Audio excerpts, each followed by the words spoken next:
تفتكر ممكن يكون في جامع فيه صليب؟ طيب ازاي جامع وفيه صليب؟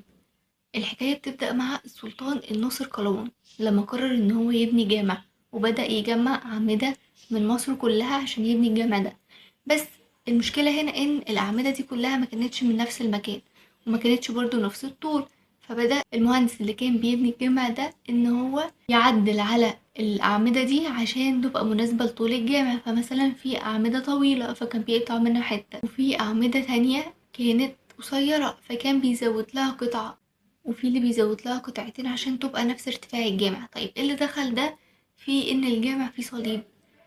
لان من ضمن الاماكن اللي خد منها الناصر قلاوون الاعمدة كانت كنيسة. الكنيسة دي كانت اتهدت وفضل منها عمودين، فهو خد العمودين دول، فالعمودين دول كان عليهم صليب، فبكده بقى الجامع فيه صليب. طيب ايه الجامع ده وموجود فين؟